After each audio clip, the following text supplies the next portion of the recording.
marks for the third consecutive day in the week a daily record of coronavirus infections.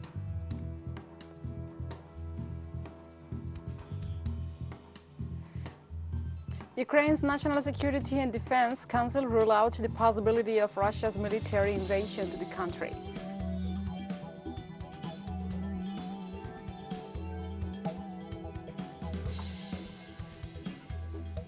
This Friday, Chinese President Xi Jinping delivered his 2022 New Year address.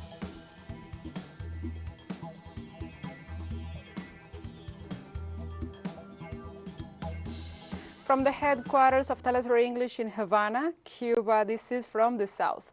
I'm your host, Gladys Quesada.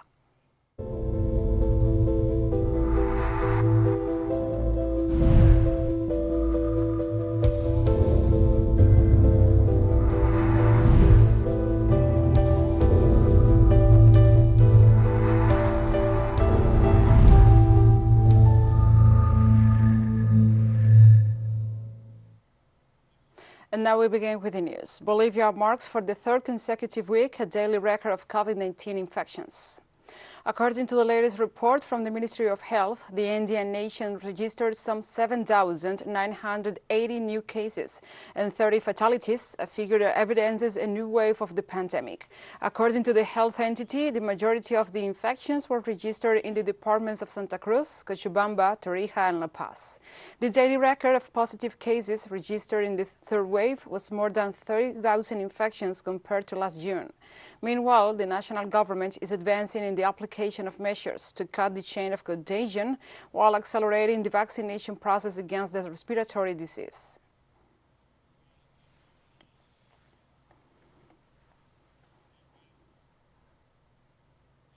The United States reached this Thursday almost 500,000 cases of coronavirus in the last 24 hours. Most of the infections were due to the Omicron variant, which particularly affects children and causes an increase in pediatric hospitalizations. Pediatric patients have risen 59% since December 21st compared to the adult hospitalization rate, which averages 19% according to official data.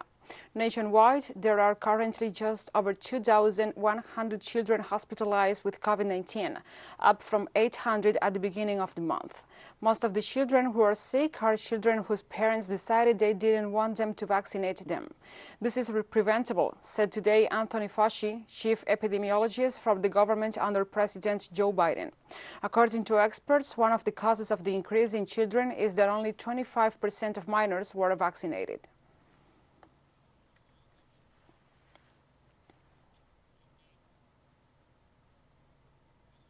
As Omicron spreads around the world, the French government implemented new COVID-19 measures Friday in an effort to curb the transmissions of the Omicron coronavirus variant.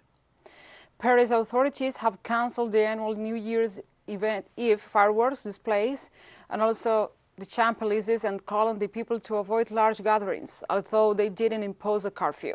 Paris residents and tourists are now required to wear a face mask outdoors as of Friday. Police issued a statement saying the rule applies to those aged 12 and older except cyclists, people on motorcycles, inside vehicles, and those doing sports. Mask wearing is already mandatory inside shops, public facilities, office buildings, and public transport across France.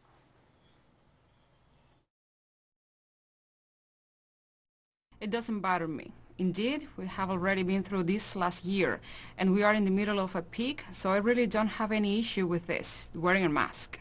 It will last for a few weeks. I think we can all make that effort. We know this will last a few more years, so I support collective effort. I'm rather reassured to wear it, not bothered at all. I have been wearing it outside for a year now. Really, it does not bother me to wear it. In Turkey, citizens continue to get vaccinated against COVID-19 amid a surge of infections across the nation.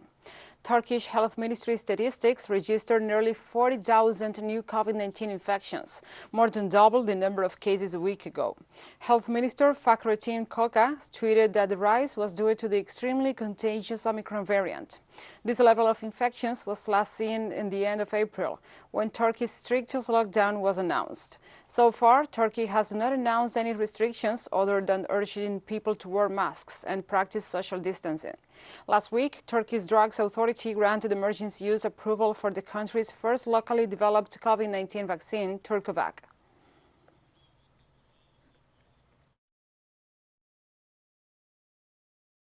This is my first dose of any vaccine. I don't trust vaccines from other countries. I waited for a vaccine that was our own product, trustworthy, made by our own country.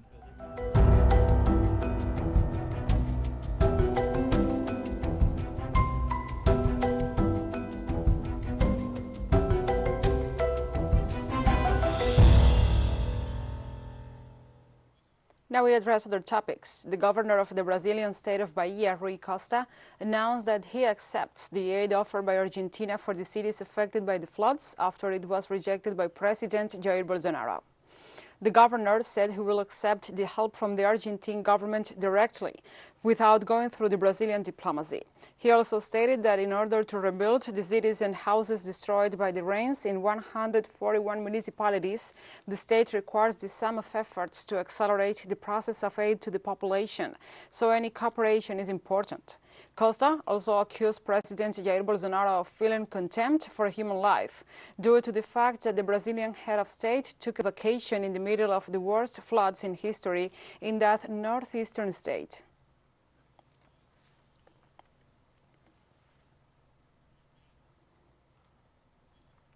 And blazes continued to burn on Thursday night in the U.S. state of Colorado after wind-fueled wildfires broke out near the city of Denver. An estimated 580 homes, a hotel, and a shopping center burned, and tens of thousands of people were evacuated. The blaze spans 6.5 square kilometers and has engulfed parts of the area in smoky, orangish skies. Evacuations have been ordered for the city of Louisville, home to about 21 people, and Superior, which has another 13,000 residents.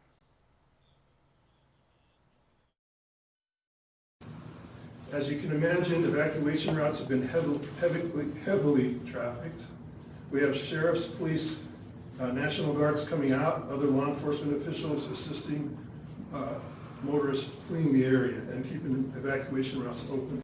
The eyes of the nation of Colorado turn to Boulder County, where 1,600 at least acre fire has destroyed hundreds of homes. We currently do not have any reports of missing persons, and we have no casualties. As I said, given the ferocity, the scope of this fire, it wouldn't surprise us if we do find a casualty. We'll be right back after this very short break, so don't go away.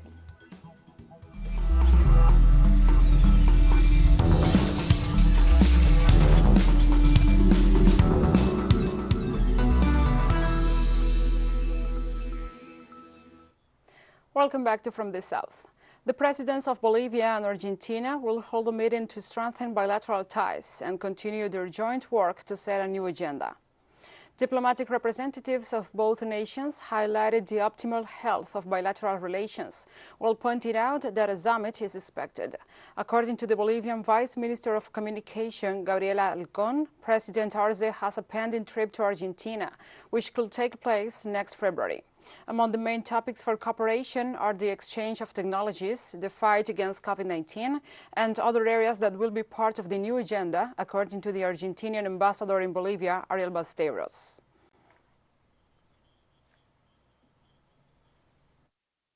The relationship between both countries, both people, and both governments is optimal, and this obviously helps to coordinate the establishment of a new agenda.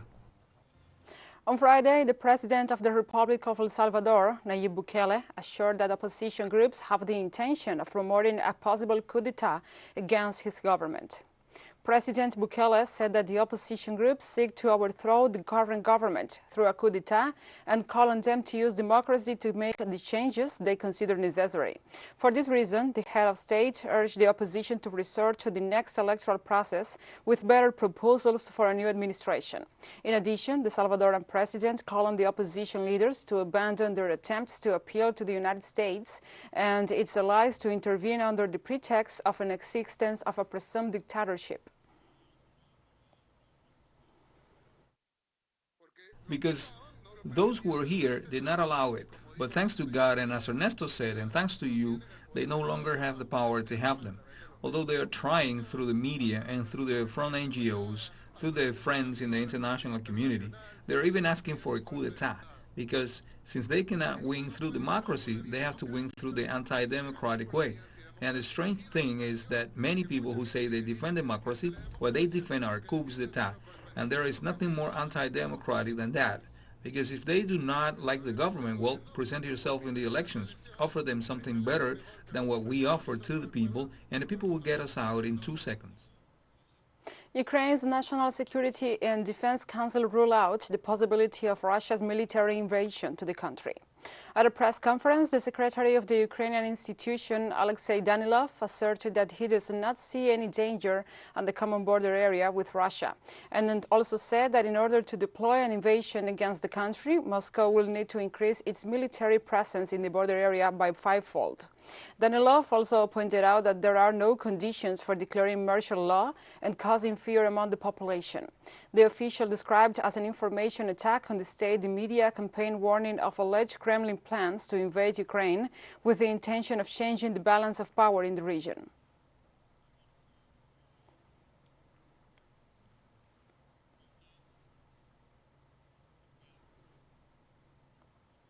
In Russia, Foreign Minister Sergei Lavrov warns that the nation will eliminate threats to its security if the United States and NATO do not provide the guarantees proposed by the Kremlin to ensure strategic balance.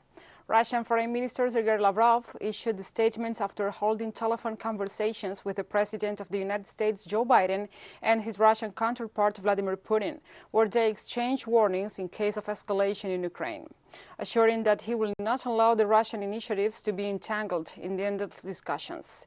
The Russian authority also accused NATO of turning the neighboring country into a military platform against Russia and denounced that the next year it will increase the allied military presence in Ukraine in the framework of joint anti-Russian maneuvers.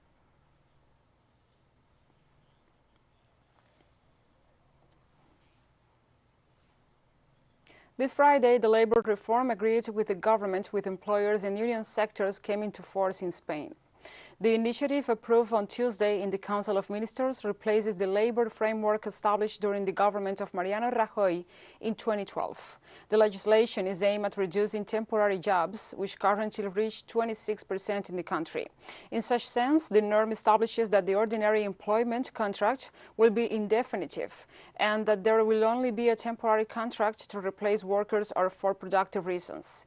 The government points out that this reform responds to the main weaknesses in the labor field, while the opposition assures that it consolidates the model promoted by Mariano Rajoy.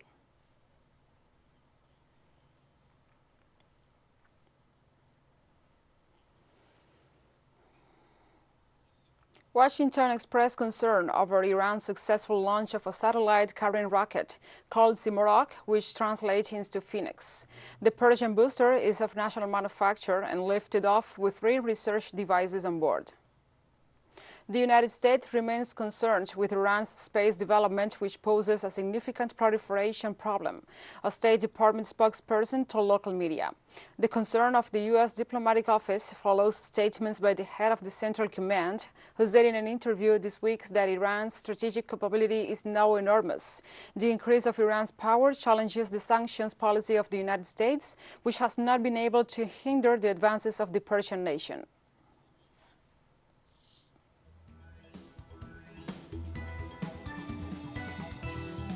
And we have more stories coming up after this final short break, so stay with us.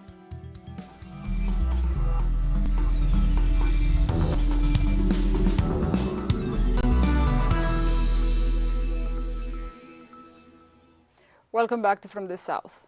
This Friday, Chinese President Xi Jinping delivered his 2022 New Year address. During his speech, the head of state said the nation has set out on a new journey on building a modern socialist country in all respects, and also is making confident strides on the path towards the great rejuvenation of the Chinese nation. President Xi Jinping also said that China's realization of a moderately prosperous society in all aspects and elimination of extreme poverty is what the CPC delivered to the Chinese people, and as well as also a contribution to the world. The Chinese president also also made a call for unity and concerted efforts to ensure sound implementation of one country, two systems in the long run. China's role in the ongoing struggle against the COVID-19 pandemic was also highlighted. Xi said China provided 2 billion doses of COVID-19 vaccines to more than 120 countries and international organizations to date.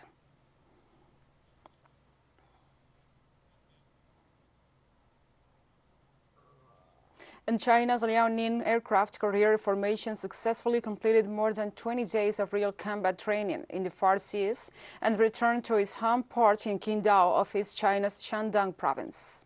After setting out of December 9th, the formation headed straight to the waters in the Yellow Sea, where it conducted a number of actual combat trainings, including search and rescue, tactical flight or aircraft, and air situation handling. During its voyage to the western Pacific Ocean, the Liaoning aircraft carrier battle group maintained a high level of alertness, adjusted its level of tactical disposition, and changed its battle formation in a timely manner, as well as effectively and steadily dealt with the complex and volatile maritime and air situations.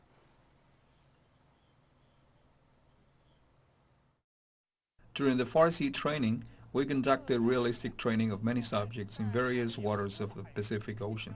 We adhered to the principle of rear combat training, used the system to improve the system, which has effectively improved the level of the real combat capabilities of Liaoning aircraft carrier formation in the Far Seas.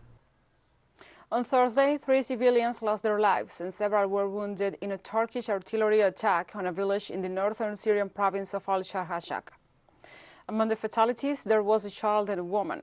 According to the official Syrian news agency Zana, artillery and mortar bombings were carried out, which caused the collapse of a large part of a mosque. In addition, several houses were damaged, as well as public and private properties.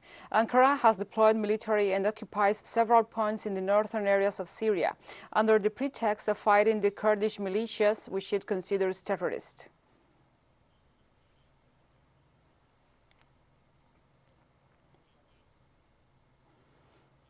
And Syria bids farewell to a year 2021 and welcomes the new cycle determined to take back its splendor after liberating a wide territory from the grasp of terrorist groups.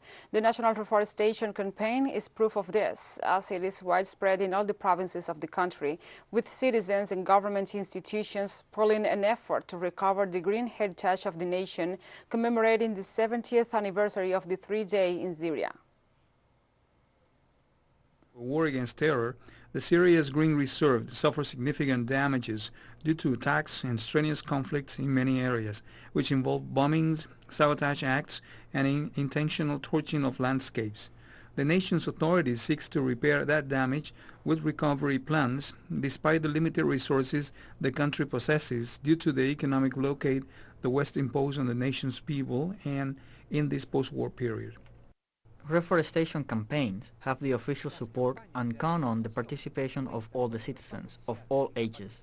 This initiative shows how important the tree is, a symbol of our patriotism and civilized culture, an icon of our resolve to build once again that green reserve of ours that was devastated by the war, and we will make it by planting millions of trees in the country. Currently, 4,500 trees are being planted in a 7.5 hectares area in rural Damascus. It's a huge challenge that defies the destructive action of the terrorist group who scorched and laid waste on vast forestry zones of the country. So with this campaign, we send out the message loud and clear. We will not surrender. We will continue sowing the field, building our country. Under the slogan, "The tree is the lung of life," the government and citizens are celebrating the National Tree Day and the New Year with reforestation campaigns in the country's different provinces. Volunteers, government officials, and representatives of non-governmental and youth organizations are working side by side to plant millions of cypress, pine, and oak trees to recover their country's green cover. We are starting the new year with this activity that reflects our desire for a year of love and peace, not only for our country, but also for the whole world, and that health reigns throughout the planet. And to achieve these desires, we proceed to plant trees, because the tree is the lung of life. We celebrate the National Tree Day at a time when we also receive the New Year, which gives a special nature to this occasion. We especially celebrate it by reforestating zones liberated from terrorism to recover the green layer and give life back to these areas.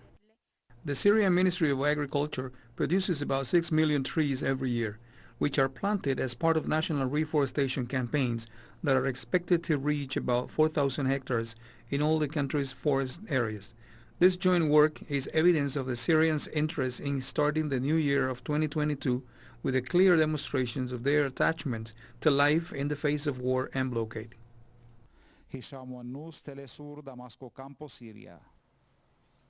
Now we continue to other topics. Mourners continue to gather outside St. George's Cathedral in Cape Town on Friday to pay their respects to the late Archbishop Desmond Tutu. The anti-apartheid hero was lying in state for a second day ahead of this funeral on Saturday. A small group of people carrying Palestinian flags also gathered near the cathedral. Tutu was regarded as a strong supporter of the Palestinian cause. The Nobel Peace Prize winning icon died Sunday at the age of 90. And he's somebody who has inspired me, purely because he has been very inclusive of all faiths and all religion. And I loved his infectious laughter and his smile. And I think he's led with exemplary human values. And I'd like to pay my tribute to him. Well, a month ago I lost my father. So being back at the service and then actually paying my respect to the Arch brought that memory back. I stood there with quite a lump in my throat. It was quite difficult, and I have just the utmost respect for Mr. Tutu, Desmond Tutu. It's just, he was one of South Africa's biggest heroes, in my opinion. And like this, we have come to the end of this news brief. But remember, you can find this and many other stories on our website at telesurenglish.net. And also, if you feel so inclined, please join us on social media for all the latest news. We are on Facebook, Twitter, Instagram, and Telegram. For TeleSUR English, I'm your anchor, Gladys Quesada. Thank you for watching.